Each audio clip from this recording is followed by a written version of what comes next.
Hey, welcome to the continuing winemaker series here at Wine of the Month Club, and I feel very bad because these guys waited like an hour. They drove Yeah, all you the way. made. Huh? Yeah, you even made us skip lunch and everything. That's right. You guys are hungry? We'll get some Chinese food after. My wife called and says, "Oh, you got to pick up our youngest daughter's still in high school."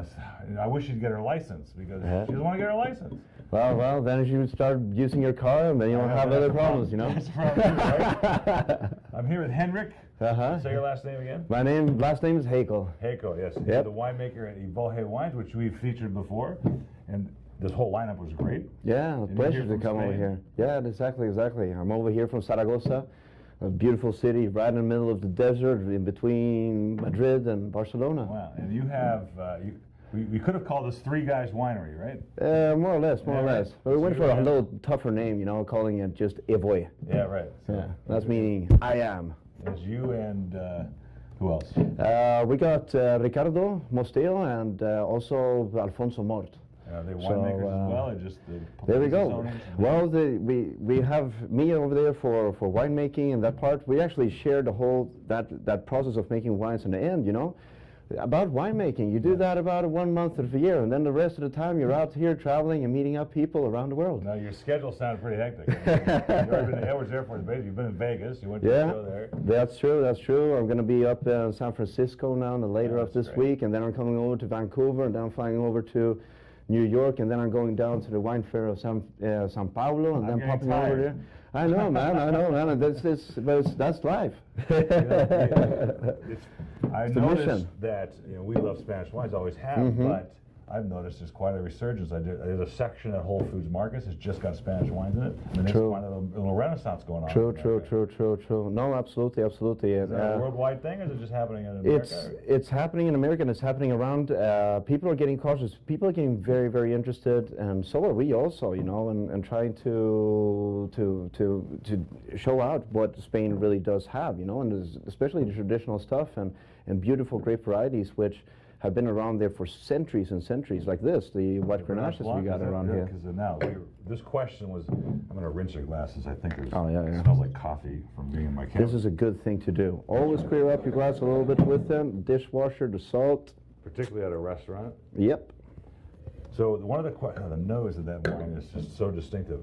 One of the questions my staff asked the other day when we tasted Garnacha Blanc was, how many grapes are there, wine grapes, where there's actually a red Grenache and a Garnacha Blanc with the same name of grape, but white? There's not that many. There's a few. There's not that many.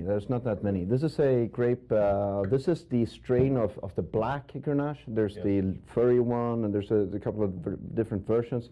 But Grenache is a very known grape for not holding on to its color, its pigment. And you can very often see, in the black Grenache on the clutches that you get a couple of white grains on the same black clutch. They don't all ripen at the same pace. Exactly. And this is the purity that they started to separate this about, what I've understood, about 15th, 16th century. There's different opinions about it. And in this specific area of the northeastern part of Bajo Aragon, where we're working there in the Garnacha, it's got a very, very strong color. And this pale, love the color. The color is very, very. I got one more bottle over here that we have unopened to see it. There's a lot more skin contact, but it's the same skin contact. This is one of these things, having it from a black grape. They usually compare this to onion skin. Yes, right. Yeah, you can really see that tone, and it's a little bit of the meatier part inside of the Garnacha is a little bit orangey toned, and that gives that distinguished color to it. So tangerine nose and this guayaba nose, and it's just so much going on and stuff like that. Yeah, also, it's so complex. Just the nose is very complex. Really, this is probably the best Garnacha Blanc that I've had. This is really good.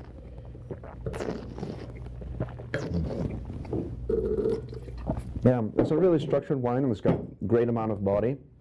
For those having, sours and fish and dishes, usually, with the lighter grape varieties, Pinot Grigio, they're very light and fruity and so on. They come a little bit underneath, a little bit weak. While a wine with a white wine with this concentration, without barrels, it really holds it up. Really nice. Really excellent wine.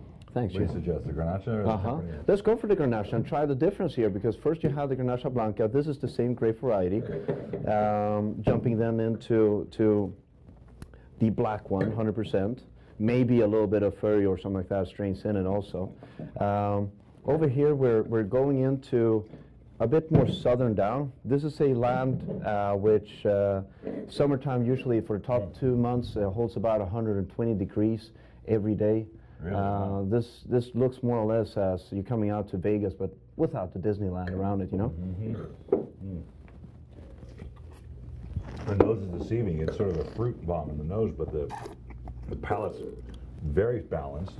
I'm giving this some kind of a New World approach to some of these Spanish wines. You get that? Well, I would say it's very much the contrary in one aspect.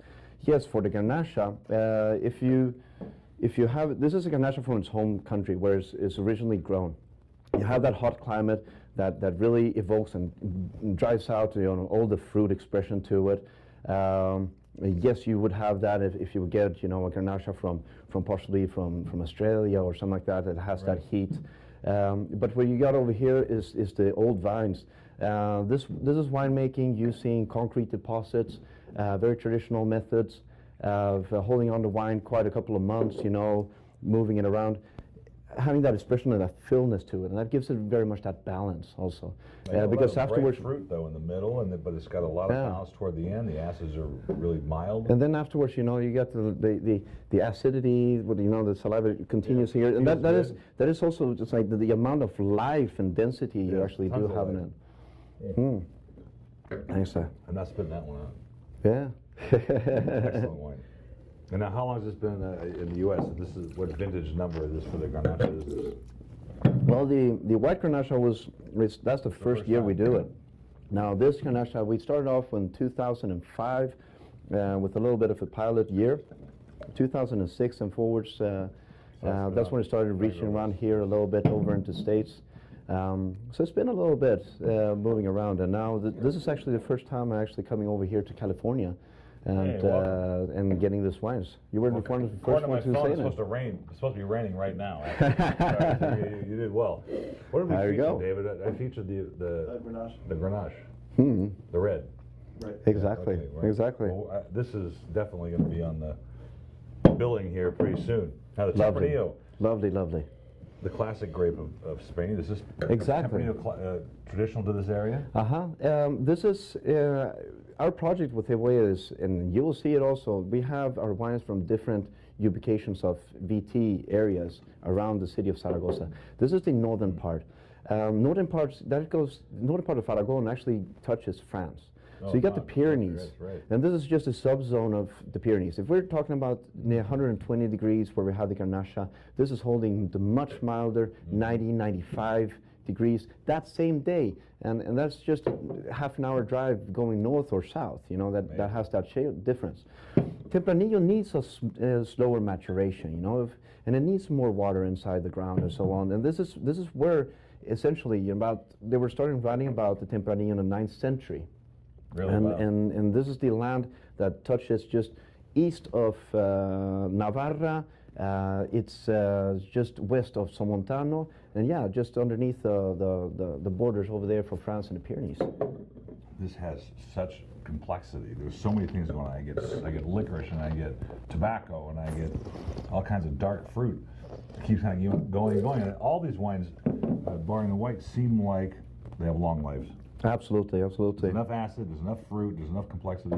Well, the good thing is, it's every grape of this one is from its home territory where it's been, for centuries. That makes it out. There's one thing that I learned when I was doing winemaking, a little bit more complicated. If you're planting 4 or 5 different species of grape varieties in one land, you will succeed in 1 and 2 really optimum. Right. But you would only succeed when the DNA and it's really used to being in that situation. And by this project that we're going out there to family farmers and getting the best Tempranillo from its origin, Garnacha, white Garnacha, and that really says a little difference. It's working. What you're doing is working. Pleasure having you here, Henrik. Likewise, Thank you so much. likewise. Thanks for driving down from Edwards Everglades. Folks, we'll see you next time here at the Winemaker Series, the Wine of the Month Club. And enjoy. Excellent. Bye-bye. Thank Thanks. you.